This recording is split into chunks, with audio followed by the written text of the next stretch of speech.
As soon as you get into the site, the pyramid is right in front of you, and oh my god, it is even more impressive than I thought.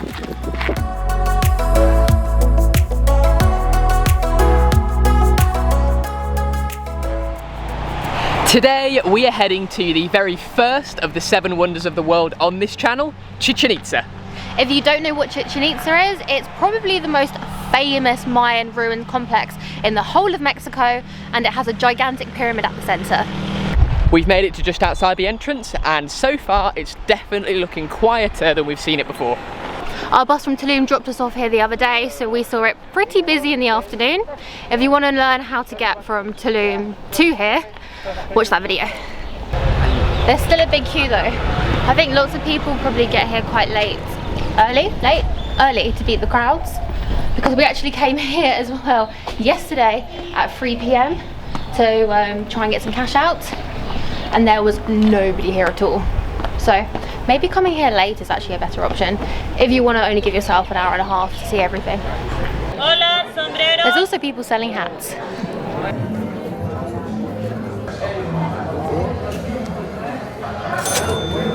Gracias, señor. We're not allowed to bring the mic inside, so we're having to put it in a locker. We thought it would be the tripod that's a problem, but apparently the tripod is fine. Just the mic. We queued for about half an hour, but we've made it inside. If you want to be one of the first people to get in, you probably want to arrive at about 7:30. Also, once you've got your ticket, you need to go through some very airport-like security, and I tried to distract him with a different part of my bag in order to get all of our camera equipment in. He wasn't buying it. He asked me to open it up and show him it, and he was really nice at first, saying hello, how are you? Then I showed him all the camera stuff, and he said very quietly, "Senor." It's like, I'm sorry. Once you get inside, there are loads more people selling souvenirs. We haven't even got to the main sites yet. It's like being inside a shopping centre, but really pretty with all the colourful rugs and scarves and things. I'm just looking forward to seeing the pyramid.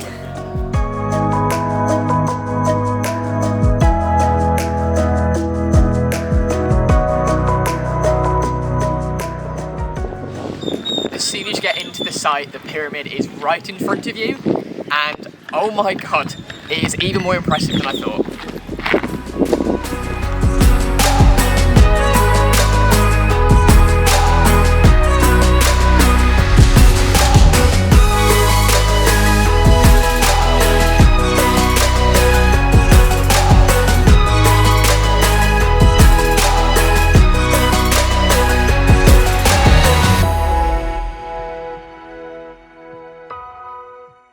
Hey.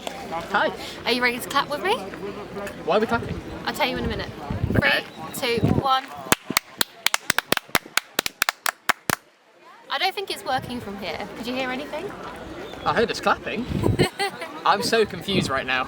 Basically, they built the pyramid so that if you clap at the base of it, the song of a sacred Mayan bird will echo through the air. But I think we need to be a little bit closer to it because that's where the tour groups are all clapping, so... Is that why they're clapping over there? Yeah. That makes sense. That's what the priest used to do. He used to clap to evoke the sound of the bird. I just thought people really enjoyed looking at the pyramid. Like, oh, this is great, look at this, fantastic. Chichen Itza is a historical complex that was founded 1500 years ago by the Maya, an ancient group of people. The tallest structure at Chichen Itza is the ancient pyramid El Castillo at 30 meters or 98 feet high. The pyramid didn't used to be this colour. Archaeologists have found traces of red paint on the stone, which means they think the whole thing was painted bright red. El Castillo is by far the most famous part of Chichen Itza. It's something you've probably seen a lot of photos of, but there is so much more to this site than just the pyramid. There's the Great Ball Court, the Temple of Warriors, and the Sacred Cenote, all of which we're going to check out now.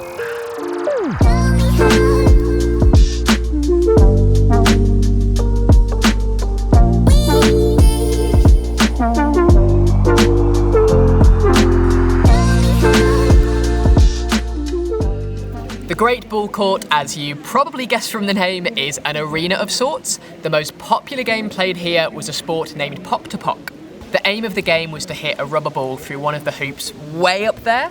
The game ended when one team managed to score against the other, and the best player on that team was rewarded by being decapitated. It may not sound fun to you or I, but in the Mayan culture it was seen as a great honour.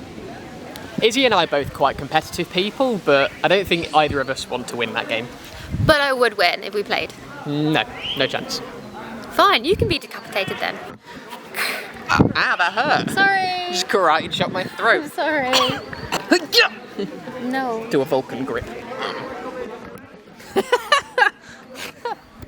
The hoops that they used to try and get the ball through in puck to puck were also about 20 feet high, and back then the Mayans were between 4 and 5 feet tall, which definitely made the game a lot more difficult. On the upside though, I would have been a really tall Mayan, which makes me feel better about myself. So we've made friends with a fellow YouTuber. Hi! This is Rob's Travel Goals from the Netherlands, here from Mexico. This is the chicken pizza. The chicken pizza.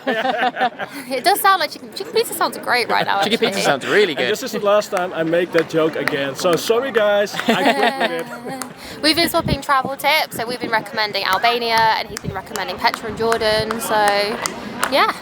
Excited to see what videos you make about Chichen Itza.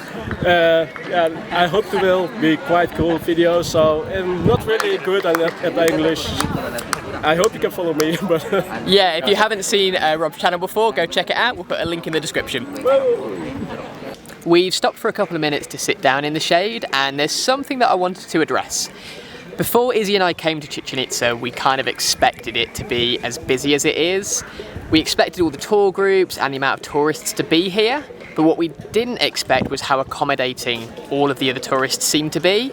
As you look around, you can see the amount of people that are stopping to take photos for each other and getting out of the way of other people's photos. We've made friends with a fellow YouTuber, as well as a Canadian couple that we met earlier on, and I don't think either of us really expected how calm it's been since we got here. Because of how well-known Chichen Itza is and how touristy it is, you very much expect to get there, have everyone running around trying to get the same photo and getting in each other's way and it being a little bit chaotic, but it's been the complete opposite of that and it's been quite refreshing. It's so relaxed, in fact, Izzy's taking a nap. Are you awake? This would be a great place for a picnic, wouldn't it? Just a shame you can't bring food in. Yeah, there is food here, but as you'd expect, it's really overpriced. Maybe I'll get some. So a little tip, before you come to Chichen Itza, have a big breakfast. Also, it's currently about 30 degrees and Izzy tells me what? It's not that warm anymore. I'm ginger, I'm melting.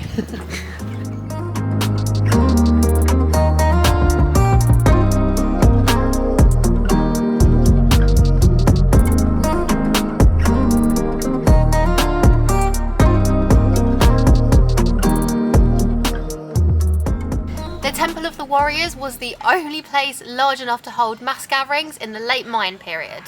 And when I say large, I mean that there were 4 platforms surrounded by 200 columns. These columns were carved with warrior figures, which is where the temple got its name, and they would have held up an intricate roofing system. There's also a large statue of a figure lying on its back with a bowl on its stomach right at the top of the temple. These figures are called chakmo, and it was believed that if you put a sacrificial offering in the bowl on its stomach, good things would happen.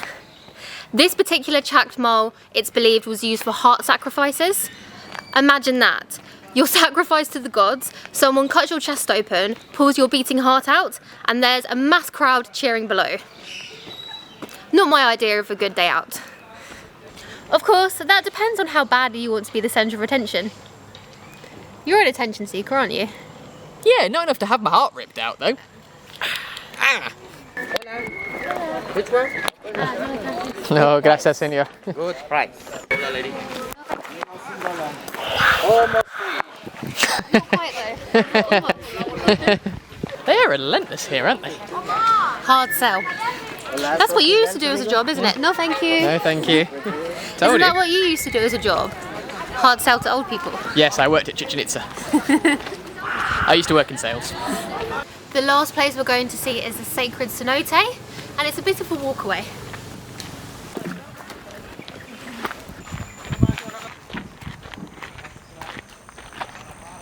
We made it, and it is the largest cenote that we've seen so far.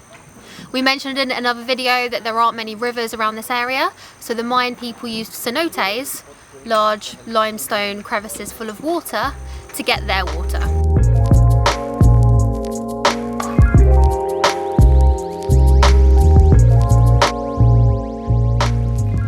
As our time here comes to an end, what has been your thoughts on Chichen Itza?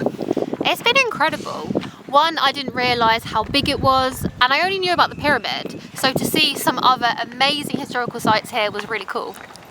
What about you? I'll be completely honest, when I heard of Chichen Itza, I thought it was the pyramid. That's what I thought Chichen Itza was, but the site here is so big, there's so much more to it, and it definitely did not disappoint. It was amazing, yeah, it's probably twice as impressive as the Tulum ruins was the other day, although both have been great. So if you're coming to Mexico, make time to come to Chichen Itza. Tomorrow though, we're heading to Oaxaca, so we've got to get a bus, a flight, and sleep in the airport. Mexico is really big. It would take 22 hours to drive it. Don't fancy a bus for that long. And flights were the same price as buses. That's true. Yay for flying. But for now, thank you so much for watching. Please subscribe, and we'll see you guys soon.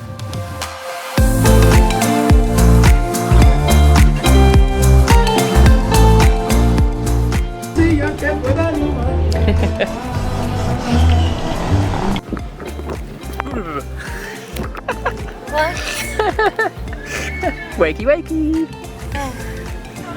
We're trying to get some footage and Izzy just asked me, is there a tour group? There's always a tour group, Izzy. There's always a tour group.